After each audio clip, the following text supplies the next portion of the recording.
محمدا صلى الله عبده عليه ورسوله لا نبي بعده. اللهم صل وسلم وبارك على حبيبنا وشفيعنا ومولانا محمد صلى الله عليه وسلم وعلى آله وصحبه ومواله. أما بعد فيا أيها المسلمون رحمكم الله، أوصيكم ونفسي بتقوى الله حق تقاته ولا تموتن إلا وأنتم مسلمون، وعدوا أنفسكم من الموتى فإن لكل امرئ أجل مسمى. قال الله تعالى في محكم الأحكام وهو أصدق القائلين: وجاءت سكرة الموت بالحق ذلك ما كنت منه تحيد.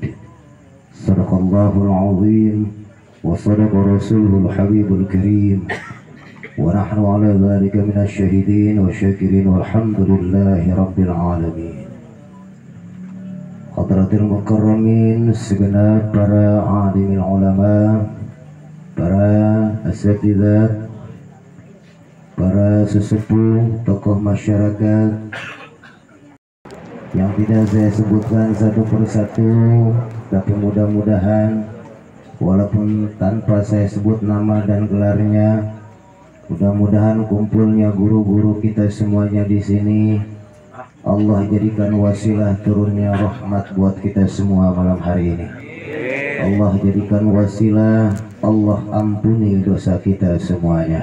Dan tidaklah kita keluar dari tempat ini kecuali Allah Subhanahu wa Ta'ala telah menghapus dosa dan kesalahan kita, dan Allah catat kita sebagai hamba-hambanya yang solih dan solihah. Amin ya rabbal alamin. Segenap para jamaah takziah, mudah-mudahan doa kita sampaikan malam hari ini dengan kita Allah jadikan sebagai membacakan ayat-ayat Quran, tahlil, tahmid, jadikan sebagai salawat di malam ini, agar beliau bisa menikmati rahmat dan ampunan Allah Subhanahu wa Ta'ala. Kita doakan juga mudah-mudahan keluarga yang ditinggalkan Allah berikan kesabaran, Allah selalu jadikan menjadi hamba-hamba yang selalu bersyukur terhadap qada dan qadarnya Allah Subhanahu wa Ta'ala. Hadirin yang dirahmati Allah Subhanahu wa Ta'ala, sebelum saya lebih jauh lagi, dari lubuk hati saya yang paling dalam mewakili segenap pengajian Majelis Ta'lim Al-Hidayah yang biasa kami rutinkan setiap Jumat malam. Biasa kami dari musola ke musola, masjid ke masjid. Malam hari ini kami mungkin duduk di sini sekedar silaturahim dan idkhalus surur kepada saudara kami. Mudah-mudahan hadirin yang ada di sini yang mungkin biasanya langsung pulang jam 9 jadi agak tertunda. Oleh karena itu, jikalau misal ada keperluan, tidak apa-apa untuk meninggalkan tempat. Misalkan ada yang mau milir, silahkan, jangan malu-malu untuk milir. Misalkan ada yang mau gilir, silahkan juga. Biasanya kita ngaji itu Jumat malam membahas tentang fikih ubudiyah sehari-hari kita kepada Allah sebagai bekal kita untuk pulang menghadap Allah Subhanahu wa Ta'ala. Kematian yang sekarang sudah dialami oleh saudara kita Bapak RT, pasti akan kita rasakan juga. Kapan, di mana, dan bagaimana caranya, itu hanya Allah yang mengetahuinya. Hanya saja kita selalu berharap mudah-mudahan kita semuanya wafat dalam keadaan husnul khatimah. Maka kematian ini adalah salah satu daripada jutaan rahasia Allah Subhanahu wa Ta'ala. Allah merahasiakan kematian ini di dalam 3 perkara. Allah rahasiakan kematian itu melalui 3 perkara. Yang pertama, Allah rahasiakan dengan makhluk ciptaannya, yaitu yang pertama waktu. Allah rahasiakan kematian kita. Waktu yang telah Allah tentukan kepada kita sudah ditulis saat kita berada di rahim ibu kita. Ketika kita sudah berumur 4 bulan di dalam rahim ibu kita, Allah menyuruh malaikat, kemudian Allah pun menyuruh malaikat untuk mencatat apapun yang akan kita lakukan selama kita ada di dunia. Dari mulai berapa kuota umur kita, berapa jatah rezeki kita, termasuk berapa jatah jodoh kita. Yang pertama, Allah rahasiakan kematian itu di waktu. Makanya Allah di Al-Quran banyak bersumpah dengan waktu. Banyak, wal asri wadduha, ya, walayalin ashr, terus banyak Allah bersumpah dengan waktu. Karena memang waktu itu seperti pedang. Kita bisa mainin maka kita selamat, tapi kalau kita tidak bisa mengaturnya maka kita sendiri yang akan tertusuk oleh pedang tersebut. Allah rahasiakan waktunya kapan. Bisa jadi tenda sekarang berdiri di sini, kita duduk di terpal ini. Bisa jadi pulang dari sini di tenda pindah ke rumah. Bisa jadi juga saat ini kita ngopi di tempat ini. Bisa jadi besok kita udah nggak bisa ngopi lagi. Tidak ada yang mengetahui kapan kita pulang. Yang kedua, Allah rahasiakan kematian itu dengan caranya. Bagaimana cara Allah mematikan kita itu juga rahasia. Maka bahwa benar Rasulullah Shallallahu Alaihi Wasallam dengan hadis dan sabdanya bahwasanya seseorang itu mati dengan cara kebiasaannya. Orang itu mati dengan cara kebiasaannya saat dia masih hidup di dunia. Makanya ketika kita ngedoa, Allahumma inni as'aluka apa tuh? Bisa dia ya? Udah waktu ko wal afaq wal ghina ya. Kemudian di ujungnya kita minta sama Allah, Allahumma inna nas'aluka husnal khatimah. Kita ngedoa minta di akhirnya ini bagus. Tapi sekali lagi, hukum kebiasaan, Allah akan mematikan kita sesuai dengan kebiasaan kita. Kalau kebiasaan kita sekarang di dunia ini, mohon maaf ngomongin orang, kita kudu mempersiapkan diri, takutnya lagi ngomongin orang mati. Kalau kita biasa nontonnya yang nggak bagus, mohon maaf, khawatir saat nonton nggak bagus lagi mati. Semuanya akan mati dengan kebiasaan. Makanya mulai sekarang yuk, dengan berpulangnya Bapak RT ini, kita jadikan pelajaran. Kita semuanya akan mati dengan sesuai dengan cara kebiasaan kita. Makanya Ibnu Hajar Al-Asqalani beliau mengatakan bahwa wa min alamati husnil khatimah at-tafaqquh fid din. Sebagian daripada tanda kita mati nanti husnul khatimah, kita rajin ngaji. Maka orang yang rajin ngaji tandanya udah kelihatan. Kalau orang jarang ngaji, mau doa pengen husnul khatimah, kayaknya rada susah juga.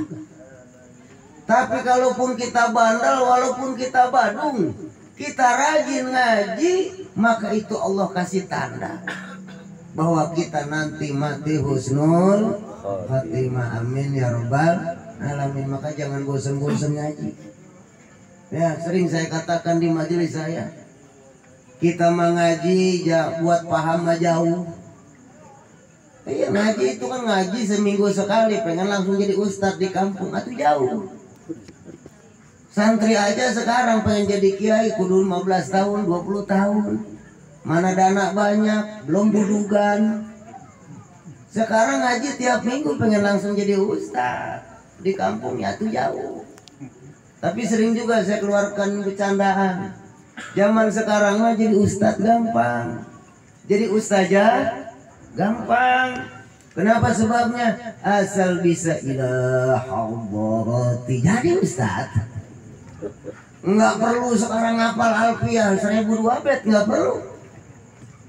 Nggak perlu sekarang ngapal Johar Maknun, nggak perlu. Asal ilah hadarati pase, doa ngebret bet 7 jam, doa ngebret berhenti.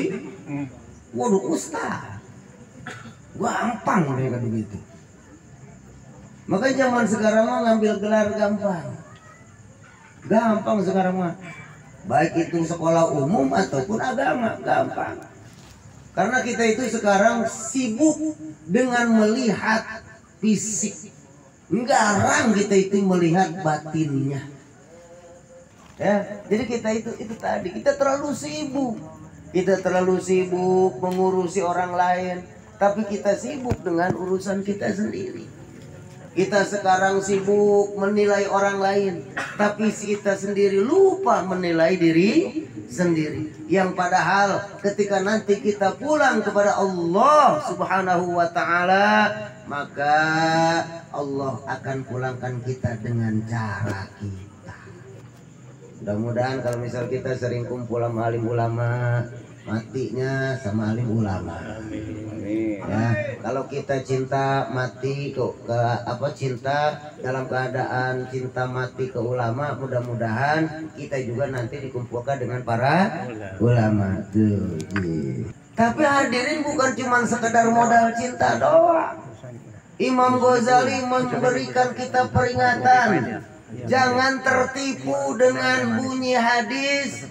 Siapa saja orang yang mencintai seseorang, maka dia akan berteman dengan orang tersebut nanti di akhirat. Kan ada hadisnya kayak gitu kan?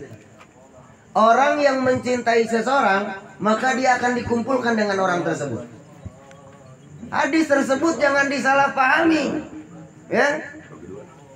Ketika sekarang ada orang yang cinta sama alim ulama, belum tentu dia juga dikumpulkan dengan alim ulama. Kenapa sebabnya? Maksud cinta di situ bukan cuma sekedar cinta, tapi harus apa? Harus benar-benar mengamalkan, harus benar-benar menjalankan ajaran, pelajaran yang ulama tersebut ajarkan. Contoh, banyak di kita ngaku-ngaku sekarang, bos saya berteman sama Kiai Anu, Buya Anu. Ini fotonya juga ada sama Habib Anu, sama Anu. Tapi ternyata akhlaknya nggak diikutin, ajarannya nggak diikutin. Maka itu bukan tanda cinta, tapi ngaku-ngaku cinta. Ya, apalagi sekarang. Ya gara-gara kemarin aja, kalau misal kita pinter hadirin, banyak kan orang ngomong tuh yang gara-gara yang viral ya, langsung keluar lagi kalimat apa? Adab di atas ilmu. Sering begitu kan ngomong tuh. Buat apa jadi ustadz pinter ngomong kalau nggak punya adab terhadap yang orang kecil? Ini yang harus kita pahami. Sering saya katakan berkali-kali, ada adab, ada akhlak. Kudu bisa ngebedain mana adab, mana akhlak. Ayo kita ulangi sama-sama ya. Jangan ujuk-ujuk sekarang aku lebih mencintai orang yang beradab daripada orang yang dengan perbedaan adab. Begini, adab itu diperoleh dari ilmu. Saya ulangi, adab itu adalah buah dari ilmu. ketika kita belajar satu ilmu, maka insya Allah adab akan kita punya. Tidak akan ada judulnya orang beradab nggak punya ilmu. Kenapa sebabnya? Adab itu buah dari ilmu. Ada nggak? Ada buah nggak ada pohon? Ada nggak? Sampai kiamat tinggal 3 hari, Fir'aun bujangan lagi. Gua gak bakal ada buah, nggak ada pohon. Tapi kalau pohon nggak ada buah, ada. Adab itu dihasilkan dari ilmu. Itu mah orang beradab pasti berilmu. Paham dah kira-kira nih? Ada buah, ada pohon. Tapi orang berilmu belum tentu beradab, karena ada pohon belum tentu ada buah. Tuh. Makanya terdengar oleh kita peradaban Mesir, peradaban Arab Saudi, peradaban Eropa, peradaban kan gitu tuh. Berarti itu timbul dari ilmu pengetahuan. Itu adab namanya. Ya, ada juga akhlak. Kalau akhlak itu buah dari ibadah kepada Allah.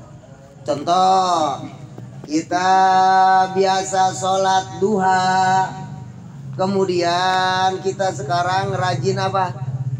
Rajin sodako, rajin ke masjid. Maka itu buah dari ibadah. Ibadah menelurkan akhlak. Paham kira-kira nih? Dan akhlak nanti tercermin di dalam kehidupan kita sehari-hari. Makanya bahasa kita, lu mah nggak punya akhlak. Makanya Kanjeng Nabi diutus untuk menyempurnakan akhlak. Berarti orang jahiliyah juga udah punya akhlak belum? Udah. Karena mereka juga ada yang beribadah kepada Allah. Berarti mereka punya akhlak nggak kira-kira? Punya. Hasil dari ibadah kepada Allah, maka mereka akan mempunyai akhlak. Kayak kita rajin sholat ke masjid, rajin sholat berjamaah di masjid. Akhlak dari berjamaah di masjid berarti kita nanti tercermin tuh. Buah dari ibadah akhlak. Buah dari sholat berjamaah akhlak. Yaitu apa? Di kehidupan sehari-hari kita tidak ingin bercerai-berai. Karena dalam sholat berjamaah semuanya harus lurus. Dan harus fokus terhadap satu tujuan. Nah sekali lagi, akhlak itu buah dari ibadah. Kita rajin puasa, maka nanti buah dari rajin ibadah tersebut timbullah akhlak. Akhlak yang terlihat di kesehariannya apa? Kita jiwanya jadi lebih sosial. Kenapa? Karena saya pernah ngerasain lapar, karena saya juga pernah ngerasain haus. Akhirnya timbullah welas asih kepada sesama manusia. Itu baru dinamakan akhlak. Sedangkan adab adalah buah dari ilmu. Dengan ilmu kita beradab. Tidak ada orang yang beradab berilmu, nggak ada. Karena ada pohon nggak ada buah, tapi nggak ada judulnya. Ada buah nggak ada pohonnya. Bohong itu. Ya, apalagi sekarang usumnya ngaji diri. Banyak ke bahasa di mari. Banyak nggak? Gua mah nggak ngaji majelisan lah. Gua mengaji diri haya. Ngaji diri. Coba gua tanya sama lu, itu bismillah, baknya apa? Sinnya apa? Sampai syahadat ada 4. Syahadat bumi, syahadat air, syahadat tanah. Ini orang ngacak-ngacak. Di mana-mana juga syahadat mah ada 2. 1 syahadat apa? Tauhid. 2 syahadat Rasul. Selesai. Nggak ada yang namanya syahadat bumi, nggak ada yang namanya syahadat air, nggak ada. Itu hasil dari ngaji diri katanya. Bukan. Ngaji diri itu dengan duduk di majelis taklim bersama para guru, baru ngaji diri. Iya ya, saya baru tahu perbedaan akhlak dengan adab. Berarti diri kita sadar nggak bahwa kita itu bodoh? Sadar. Ketika kita udah sadar, man arofa nafsahu arofa robbahu. Orang yang mengetahui dirinya, kelemahan dirinya, maka dia akan mengetahui siapa Robnya, siapa Tuhannya. Maka nggak ada judulnya ngaji diri nggak punya guru, ngaji diri merenung katanya ke gua. Bukan ngaji diri. Zaman sekarang ke gua yang ada malah nyari kode. Ya. Kode. Awas, hati-hati. Mendingan duduk di majelis ilmu. Ustadz banyak, kiai ambalaya. Ya, hadirin. Allah sembunyikan kematian itu yang pertama dari waktunya. Yang kedua, Allah sembunyikan dari caranya. Yang terakhir, Allah sembunyikan dari tempatnya. Ada nggak di antara kita di sini yang tahu di mana kita mati? Jangan dulu di mana kita mati, di mana kita kuburin, kira-kira tahu kagak? Kagak. Sampai ada udah orang yang pesan, kalau gua mati kuburin dekat babalu ya. Pas bagian mati kagak dikuburin di situ. Nih kita ada yang tahu nggak kita mati di mana di mari? Kalau saat Pak Tamar ada gagah? Enggak, sama. Enggak ada yang tahu kita pas mati di mana, dikubur di mana. Mudah-mudahan sih pas mati lagi ngaji kayak begini nih. Mantap nih. Ya. Oh, lagi ngaji nggak bangun lagi.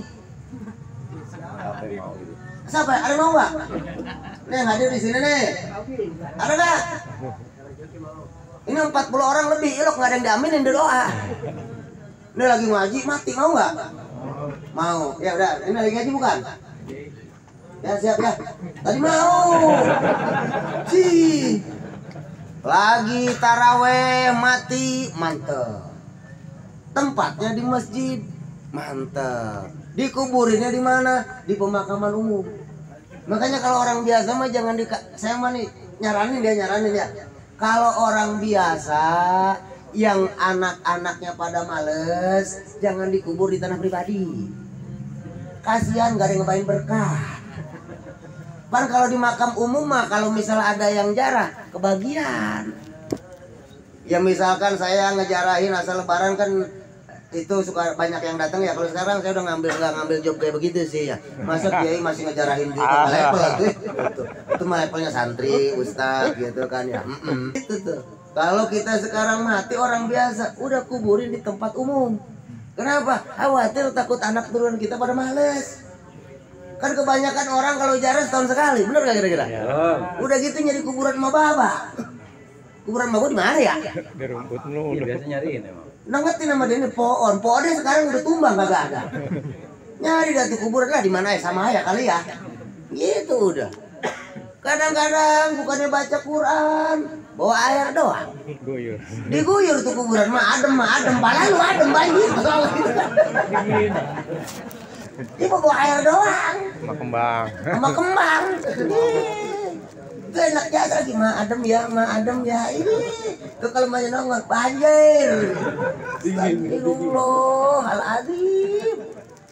Udah gitu bukannya baca Yasin dia malah kongko selfie. Alhamdulillah bisa jarak ke emak. Kapan lu jaraknya? Baca kagak apa kagak. Semoga almarhum diampuni dosanya. Ya saya aja contohnya jangan jauh-jauh. Saya ini sekelas saya loh.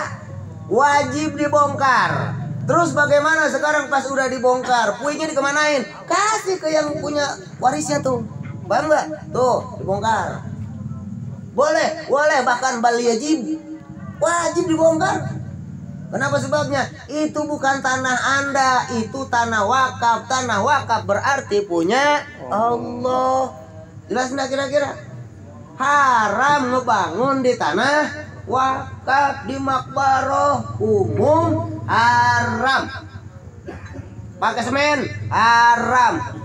Biar katanya buat nandain, tancapin aja batu, tapi jangan disemenin. Batunya batu. beli batu setronton misalnya gitu tuh, jadil doang kan lah. Ya udah taruh di undukan kuburannya tuh, jelas nggak kira-kira? Misalnya apa? Udah ayat bikin tanda yang buat kita ingat doang. Jangan pakai ditancapin innalillahi telah berpulang ke rahmatullah. Oh dilangkahin sama kita, bener gak kira-kira? Ayat Quran itu hati-hati. Berarti kita sekarang melecehkan agama kita sendiri nggak? Melecehkan. Kadang-kadang kita sekarang marah, orang lain menistakan agama kita, Nabi dihina kita marah, Allah dihina kita marah, Islam diinjak-injak kita marah. Ternyata kita sendiri yang injak-injak. Ayo pikirin. Sering saya omongin di undangan Bismillahirrahmanirrahim dengan memohon ridho Allah.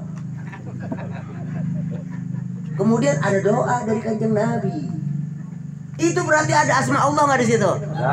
Ada doa Nabi tidak? Itu kira-kira dilengkahin, kadang-kadang disobek, ada tai ayam dikeduk. Benar nggak? Berarti Anda melecehkan tidak? Itu yang ketiga, Allah rahasiakan di mana tempatnya kita meninggal. Ketika Allah rahasiakan, disinilah kita waktunya untuk mempersiapkan diri. Kapan kita pulang, Allah yang tahu. Yang kita harus pikirkan, apa yang akan kita bawa pulang, apa yang akan kita hadapkan kepada Allah. Mudah-mudahan Allah Subhanahu wa Ta'ala ngampuni dosa kita. Amin. Allah ampuni ibu bapak kita. Amin. Allah angkat derajat kita di dunia. Amin. Allah angkat derajat orang tua kita di akhirat. Mudah-mudahan kita semuanya wafat husnul khotimah, anak turunan soleh dan solihah, bisa kunjung ke Mekah dan Madinah. Dan mudah-mudahan kita semuanya bisa bertemu dengan Rasulullah Sallallahu Alaihi Wasallam. Mohon maaf, pengen ngomong banyak, tapi emang saya nggak mau juga karena udah kemalaman, takutnya kue basi, nasi basi, sayur basi ya. Karena emang dari tadi juga hadir cuma sebetulnya bukan ngedengerin saya ngomong, nungguin berkat. Kita hadirin nama jasa, itu orang nama ngomong jasa, gua udah lapar. Kata si tong-tong juga tadi itu, nama jasa lupa ngomong gitu.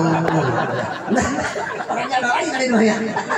Aduh ampun lah. Kalau ada bapaknya saya mohon maaf Pak ya, anak bapak jadi bercandaan saya, tapi sekali lagi saya ngucapin terima kasih ke anak bapak udah manggil saya abang gitu. Kata dia mau tukang bakso kali ya, jadi masalah lah ya. Alhamdulillah barokah, mudah-mudahan kita semuanya diberkahi oleh Allah Subhanahu wa Ta'ala, almarhum dosanya diampuni oleh Allah Subhanahu wa Ta'ala, ditempatkan di surganya Allah Subhanahu wa Ta'ala. Mudah-mudahan kita semuanya bisa bertemu kembali di lain kesempatan. Mohon maaf kalau ada kata-kata saya kurang berkenan, menyinggung perasaan atau tidak sesuai dengan adat kebiasaan di sini. Inilah saya apa adanya dan ada apanya. Mudah-mudahan kita semuanya bisa berkumpul di jalurnya Allah Subhanahu wa Ta'ala.